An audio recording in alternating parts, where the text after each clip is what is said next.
Chapter 3. On Jackson's Island. The summer holidays came and there was no school. Tom didn't want to think about Muff Potter and Injun Joe, but it wasn't easy. At night, when he was in bed, he saw Injun Joe's face in the dark and he couldn't sleep. But he couldn't talk to anyone about it. One hot summer's day he and Joe Harper were down by the Mississippi River. They sat and watched the boats and fished and talked. "Let's get away from here," said Tom, suddenly. "Let's go and do something exciting somewhere." "Oh," said Joe. "But what? And where?" "I know," Tom said. "Let's run away. Let's go and live on Jackson's Island. We can sleep out under the trees."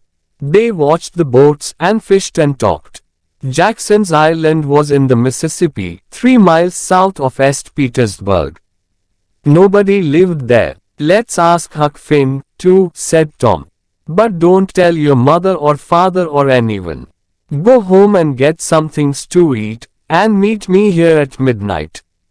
They cooked some of the meat over the fire. So that night 3 boys in a small boat went down the river to Jackson's Island. They had some bread and some meat, and Huck had his pipe, too. When they got there, they carried everything onto the island and made a fire under a big old tree. Then they cooked some of the meat over the fire, and oh, that meat was good, the best dinner in the world. Soon, they stopped talking, their eyes closed, and they slept. The 3 boys ran down to the river to swim. The next morning Tom woke up with the sun on his head and a smile on his face. Then Huck and Joe woke up, and the 3 boys ran down to the river to swim. After that, they fished, and soon they had about 6 big fish for their breakfast. They cooked the fish on their fire and ate them all. They were very hungry. "That," said Joe happily, "was a wonderful breakfast." After breakfast they walked through the island, swam some more, talked, fished, and swam again. They came back to their fire in the afternoon. Suddenly Tom looked up and said, "Listen. Can you hear boats?" They listened, and then ran across the island to look down the river. There were 20 or more boats on the water. Every boat in St. Petersburg was out. "What are they doing?" asked. "They're looking for a dead body, I think," said Huck. "They did that last summer when Bill Turner fell in the river and drowned." "Who's dead, do you think?" asked Joe. The boys watched the boats. Suddenly Tom cried, "I know who's dead. It's us. They're looking for us." This was wonderful. Tom looked at his friends. "We're famous," he said. "Everybody in St. Petersburg is talking about us. And they all feel sorry for us." This was. Night came, and the boys went to sleep. But Tom did not sleep, and when morning came, he wasn't there. "Huck, where's Tom?" cried Joe. "I don't know," Huck began, "but, look. There he is. He's swimming across to the island now." "Hey, Tom." At breakfast Tom told his story. "I went home last night," he said, "and listened at the window. Joe, your mother was there, too, and she and Aunt Polly cried and cried. I heard some very interesting things. On Sunday there's going to be a big funeral at the church for us. And listen, I've got a wonderful idea." Huck and Joe listened and laughed, and yes, it was a wonderful idea. That night the boys cooked some more fish, and after dinner Huck got out his pipe and began to smoke.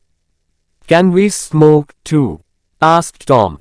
"I want to learn." So Huck made pipes for Tom and Joe, and the 3 boys sat and smoked. "Hey, I like smoking," said Tom. "It's easy. It's nothing," said Joe. "I'm going to smoke every day." But after 10 minutes Tom and Joe got quieter and quieter and their faces went an interesting color. "I'm going for a little walk now," said Tom. He stood up carefully and walked away into the trees. "Me too," said Joe, quickly. The 2 boys came back an hour later. But they didn't smoke their pipes again. On Sunday morning there were no happy faces in St. Petersburg. Aunt Polly and Joe's mother and father were in the church and all the boys' friends. The minister said some very nice things about the three boys and the boys' families cried and cried. Everybody cried, and little Becky Thatcher did not stop crying for 1 second. There was a small noise at the back of the church, but at first nobody heard it. Then the minister looked up and suddenly stopped speaking. Everybody turned to look. Their mouths opened and stayed open. And into the church came the three dead boys, Tom first, Joe next, and then Huck. And into the church came the three dead boys. For a second nobody moved or spoke, and then the noise began. Aunt Polly and Joe's mother ran to the boys and took them in their arms. Aunt Polly cried, and laughed, and cried again. "Oh, Tom," she said, "you are a bad boy, but I love you." Suddenly, the minister called out, "Oh, happy days! Sing, good people of East Petersburg. Sing and be happy." And everybody sung and smiled and laughed for a long time. It was East Petersburg's happiest funeral. The weeks went by, and the judge came to East Petersburg. On the day before Muff Potter's trial, Huck and Tom met in the street near Tom's house. Huck was unhappy. "Tom, you didn't tell anyone about your no." "No, I didn't." "But Huck, what about Muff? People are saying he's the killer. And he's going to die." "But we can't tell anyone about Injun Joe," said Huck. "I don't want to die, too." "Do you?" No, Tom didn't want to die. But he couldn't forget Muff Potter's face in the jail, old, tired, and unhappy. And Injun Joe was a free man. It wasn't right. That night Tom came home late and very excited. He could not sleep for 2 or 3 hours. The next morning all the village was at Muff Potter's trial. Injun Joe was there, too. Muff waited, a tired old man with a dirty face. The judge began the trial. Questions, questions, questions. Answers, answers, answers. And the answers were all bad for Muff Potter. "Yes, I found the knife in the graveyard, next to Dr. Robinson's body." "Yes, that's Muff Potter's knife. He always carries it." "Yes, I saw Muff Potter in the village that afternoon. He had the knife with him then." Questions, questions, questions. Muff Potter began to look more and more unhappy. Then the judge said, "Call Thomas Sawyer." East Petersburg sat up. What did young Tom Sawyer know? Everybody looked at him and waited.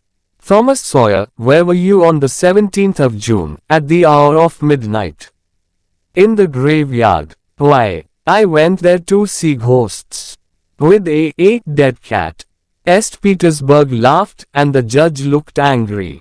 "And where were you in the graveyard, Thomas?" "Behind the trees near Horse William's grave." Injun Joe's face suddenly went white. "Now, my boy," said the judge, "tell us your story." And so Tom told his story, and East Petersburg sat and listened to him with open mouths. And then Muff Potter fell, and Injun Joe jumped with the knife and crash. Injun Joe jumped through the window and was out and away in a second. East Petersburg loved Tom for a week. But Tom was not happy.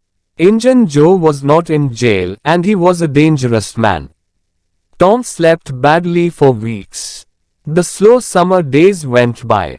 Injun Joe did not come back to East Petersburg, and Tom began to forget.